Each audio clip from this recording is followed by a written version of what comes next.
Today's vlog is brought to you by Absolute Charm Vacation Rentals.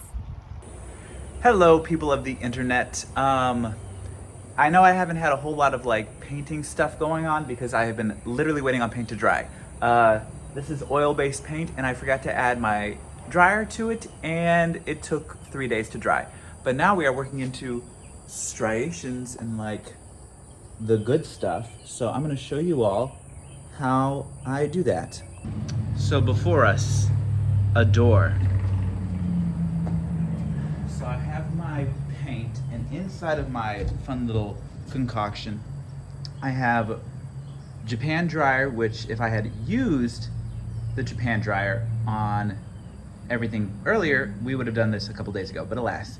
It's Japan dryer, turpentine, and then I have Winsor Newton oil paint. I have raw umber, and then I also have my biggest color that I've been using is raw sienna. And it's very sienna forward, but the umber just darkens it enough so where it doesn't fade into the color that's already there. So I have my little paint doodads. I'm gonna use my tinted liquid concoction and then get some of my pigment. I can't really see what you can see. All right, do. Swirl, swirl, swirl, swirl, swirl.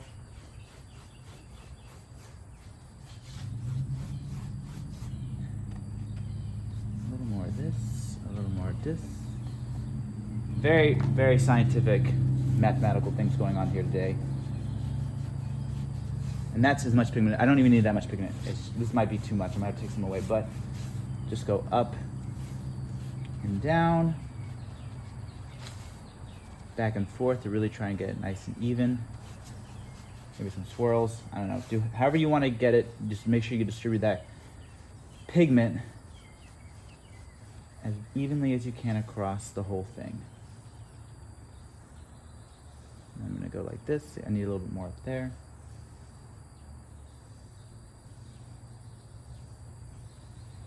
Okay, that's looking about what I want it to. And then I have my grainy combs. These are how they did it in the olden days. These are literally just metal combs. I have them in 3 different sizes. I have, of course, I have some missing. But you've got a really thick one, a medium-sized one, and then a really, really thin one. So this one I would do on the sides. But for this, I'm gonna do a combination of my really thick one. We have missed a spot.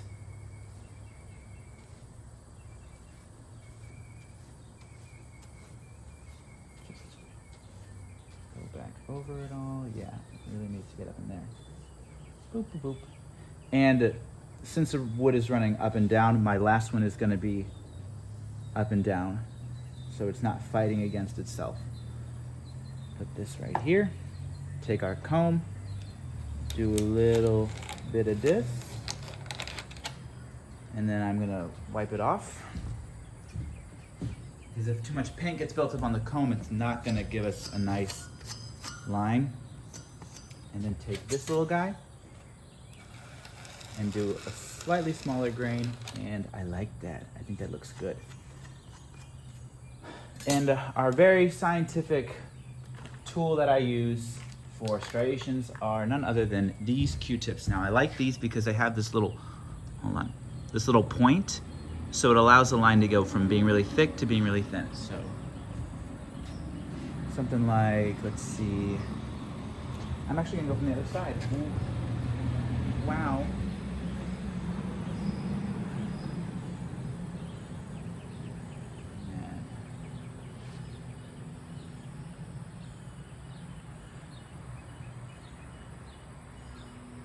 And I can roll this one because it's kind of flat, just because it got squished. So I can get it from being really fat and heavy to thin. And then the higher up you go from your striation, you're gonna actually, I went backwards, thin it out. So the line's gonna get much more narrow as it goes up into it.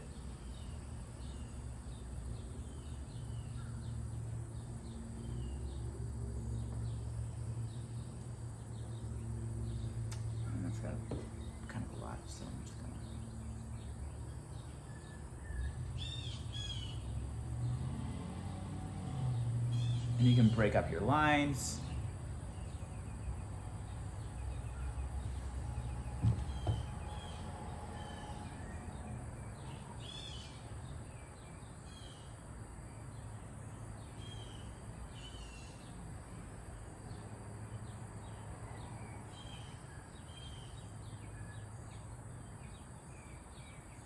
These tips get paint on them.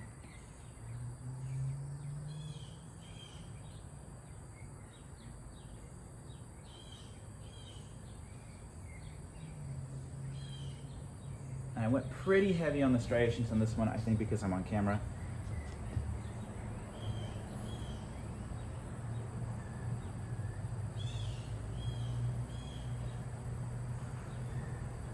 And one more up there, maybe right here. There you go. I'm going to clean this one up just a little bit.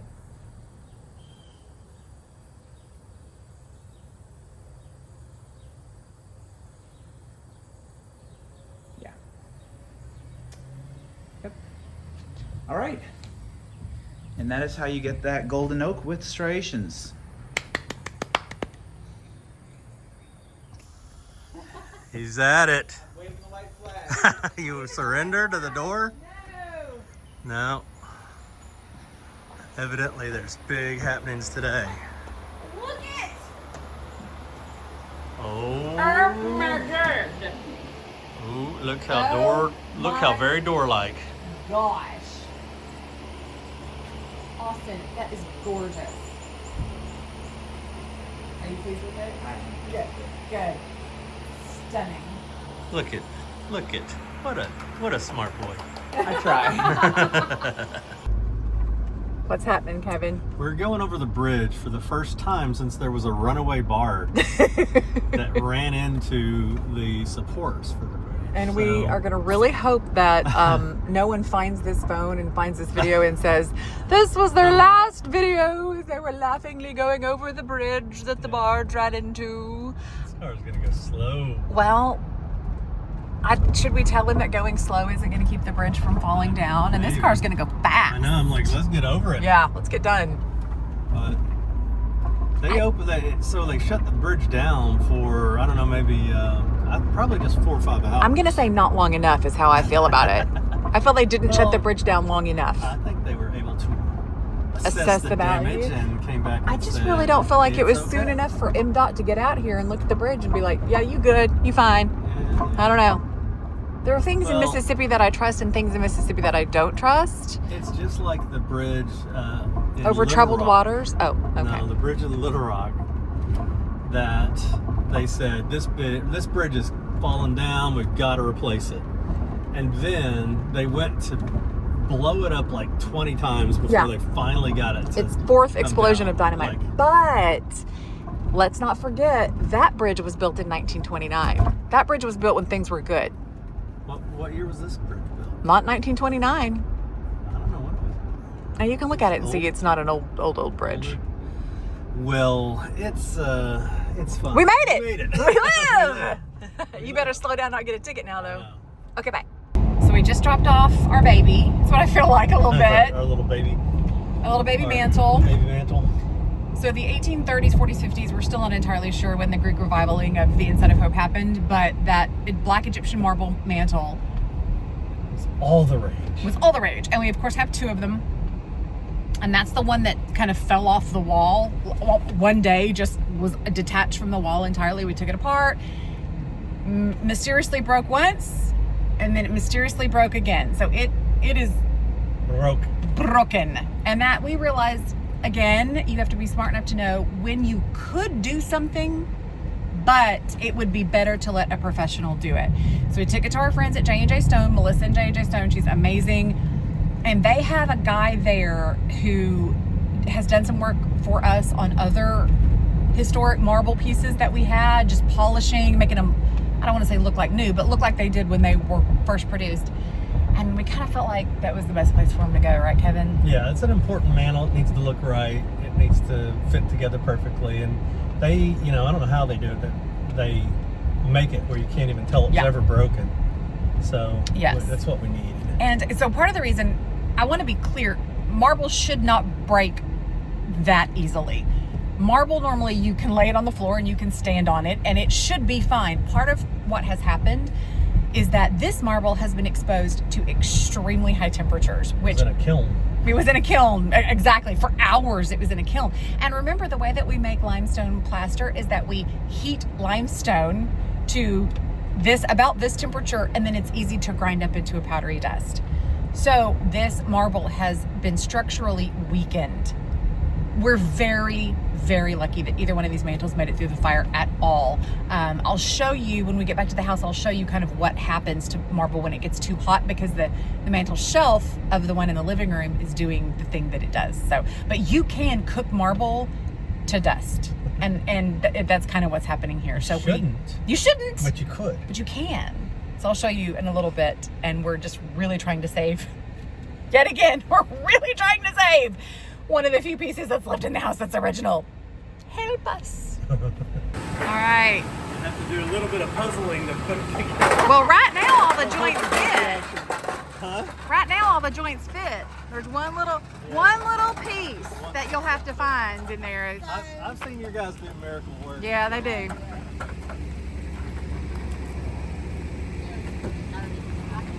Oh, girl, you don't want to touch it. It's so sooty.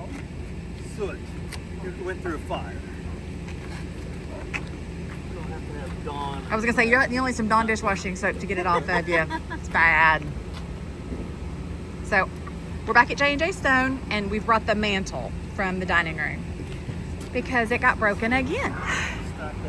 So we're gonna let the professionals repair her, polish her, repair her, get her looking like she did in 1830, put her back in. These are the only people we trust.